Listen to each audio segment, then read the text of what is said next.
পোষ্য কোঠা বাতিলের দাবিতে বৃষ্টির মাঝেও আমরণ অনশনে দাবি শিক্ষার্থীরা।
এত ভারী করে ভাই সাদা ধরবে না আমার জঘন্য দিকে তারেক ভাইকে একটু সরে দিতে বলো। জঘন্য দিকে ওই লাইভে দিবে এখন ফোন দিতেছে।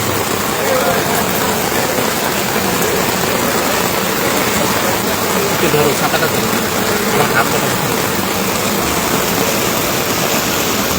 ফুটেজ না ফুটেজ লাইভ হয়েছে।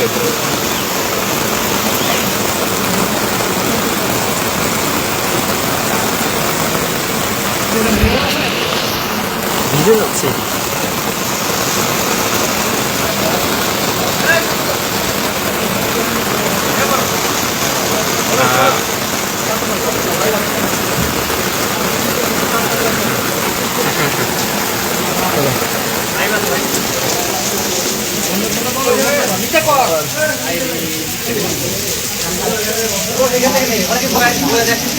না না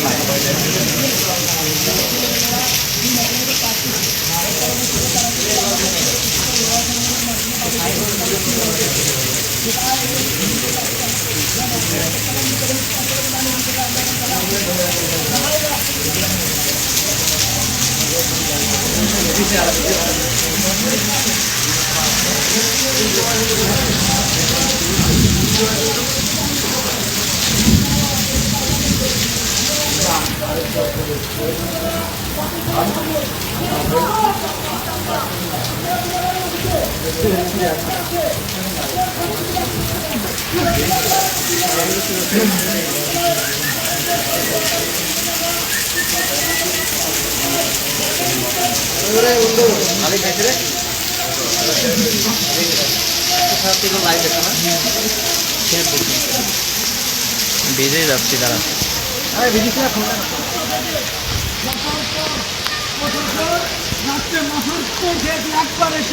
একটা মশার কয়েল দেওয়া যায় না। এখন এসে বলছি এখানে সাইমানা টাকাই দিই, তোমরা ওইখানে যাও। আমরা বলি বাংলাদেশে এরকম বহু ঘটনা আছে যে আন্দোলনের নামে দিল্লি করে চলে গেছে। আমরা কিন্তু দিল্লি করতে আসি নাই, এখানে ষড়যন্ত্র হচ্ছে। 25 তারিখে রাকসুনে ষড়যন্ত্র হচ্ছে। 25 তারিখে রাখতে দিতে হবে এবং যারা এই ষড়যন্ত্রের সাথে জড়িত সবগুলোকে বিশ্ববিদ্যালয় থেকে ফাঁসিতে বের করে দিতে হবে এবং বাংলাদেশে বেকারের অভাব যেই কর্মচারীগুলো এই ছিল্লি করতেছে তাদের এই ভবনে কলা খাওয়াতে হবে। বাংলাদেশে কি বেকারের অভাব বেকারের, তো আমাদের জায়গা থেকে আমরা ক্লিয়ার। এইখান থেকে যদি মরেও যাই তারপরে তো লোক আসবে, এখন লোক আসছে না। করছিলাম 3 জন, এসেছে 9 জন। এখানে একসময় 900 জন আসবে, তারপর 9000 জন আসবে। মরে গেলে আলহামদুলিল্লাহ এই তারিখ। আপু, আপনি কতক্ষণ থেকে আন্দোলন করছেন? বৃষ্টিতে কেন ভিজছেন?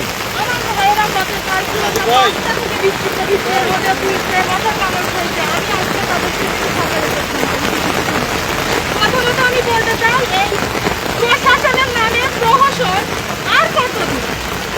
আমরা যেখানে 55 নম্বর নিশ্চয় করার পরে সাবজেক্টে ভর্তি হতে পারে নাই, সেখানে বিশ্ববিদ্যালয়ের কর্মকর্তা কর্মচারী সন্তান হওয়ার জন্য প্রশ্ন করতে পারে তারা মাত্র 40 নম্বর নিশ্চয় করে ভর্তি দিতে পারবে। তারা তাদের সন্তানদের নিয়ে কেন এত ইনসিকিউর ফিল করে? তারা কেন ইনসিকিউর ফিল করে? তাদের সন্তানদের প্রতি তাদের নিজস্ব আত্মবিশ্বাস নাই যে আমার সন্তান নিশ্চয়তায় ভর্তিতে একটা ভালো নাম্বার গেইন করতে পারবে, ঠিক পাবে। তাদের যদি এইভাবে ভিক্ষাবৃত্তি আর কতদিন, এই দুর্ভিক্ষা আর কতদিন চলবে? আমার ভাইরা কাল সারা রাত বসে কাপড় খেয়েছে, সকাল থেকে লন্ডনে পড়েছে। এখানে যারা আছে প্রত্যেককে আমার ভাইরা এখনো মায়ের কলিজা ফুটকা কলিজা ছেড়া ধন, তারা যে এইভাবে নিশ্চয় দিতে হচ্ছে তাদের তাদের ঘরে সন্তান নাই। আমার ভাইরা আমিও তাদের চাইছি ওই বাচ্চা বিশ্ববিদ্যালয় কর্তৃপক্ষের সঙ্গে সারা বাংলাদেশ থেকে কর্তৃপক্ষ এই যারা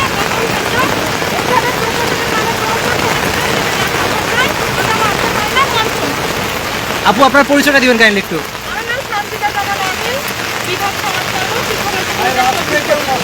সমাজকর্ম।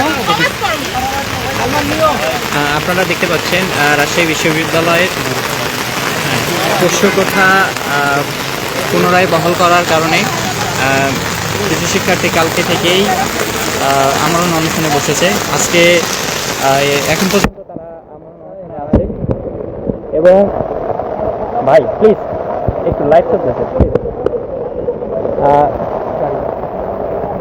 তারা বৃষ্টির মাঝেও তাদের অনশন চালিয়ে যাচ্ছে। ইতিমধ্যে আপনারা দেখতে পাচ্ছেন ইতিমধ্যেই শিবিরের রাষ্ট্র নির্বাচনের সম্মিলিত শিক্ষার্থী জোটের এজিএস প্রার্থী সাব্বির উনি অনশনের শিক্ষার্থীদের সঙ্গে একাত্মতা পোষণ করছে এবং তাদের খোঁজ খবর নিচ্ছে।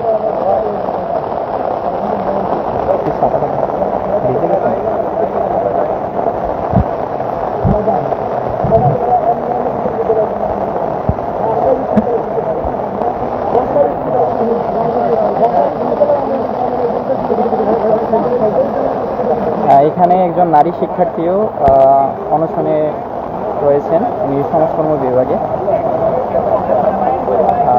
ঠিক প্রশাসনিক ভবনের সামনেই তারা অনশন করতেছে, বৃষ্টির মাঝেও তারা অনশন করছে।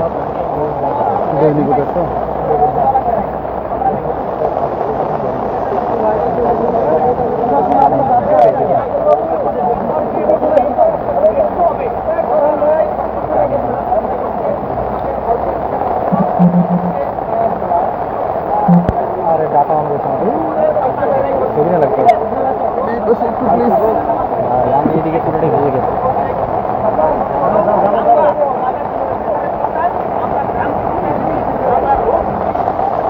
এর আগে কিছুক্ষণ আগে বিশ্ববিদ্যালয়ের ছাত্র উপদেষ্টা আমিনুল ইসলাম কনক উনি এসেছিলেন এবং শিক্ষার্থীদের অনুরোধ জানিয়েছিলেন অনুষ্ঠান স্থগিত করার জন্য, কিন্তু শিক্ষার্থীরা সেই অনুষ্ঠান ভাঙতে নারাজ যতক্ষণ না পর্যন্ত এই পোষ্যকোটা বাতিল না হচ্ছে।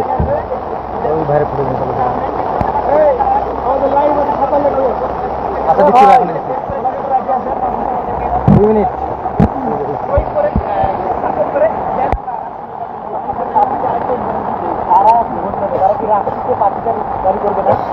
করবে তাকে কিভাবে জানবে? রাষ্ট্র বাঞ্চের একটা বড় ষড়যন্ত্র এটা বুঝতে না পারে।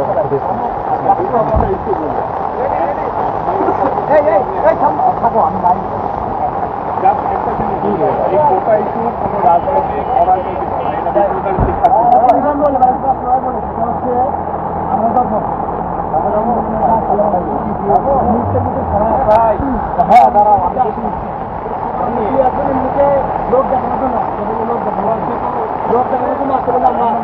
কিন্তু আমরা তো কালকে গতকাল রাত থেকে এই যে মশাটা আমরা যাচ্ছি, তারপরে হচ্ছে আমাদের অবস্থা কি, শরীরের অবস্থা কি, আমাদের মেন্টাল অবস্থা কি, এটা জানার জন্য কিন্তু কোনো ভাবে আসেনি।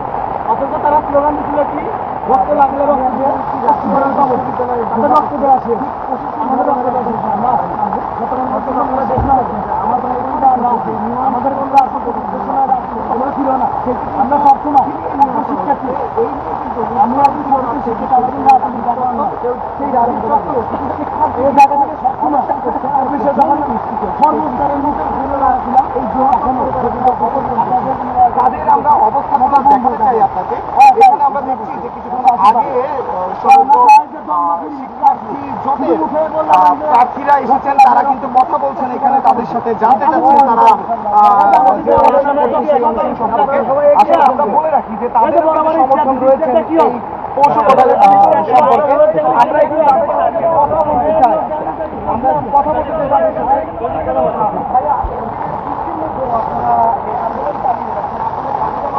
বৃষ্টি বলতে দাঁড়া ভিজে গেছিস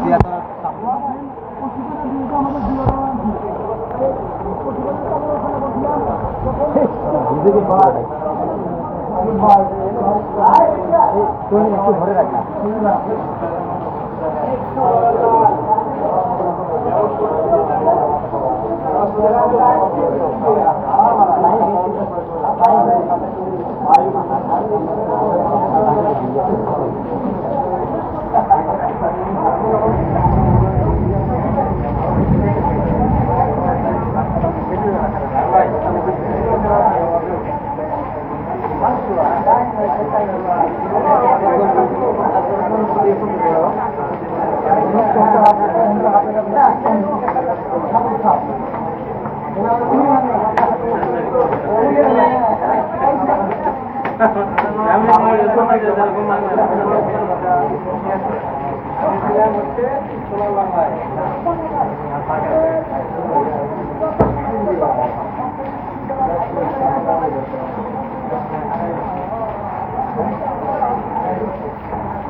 দেখা যায়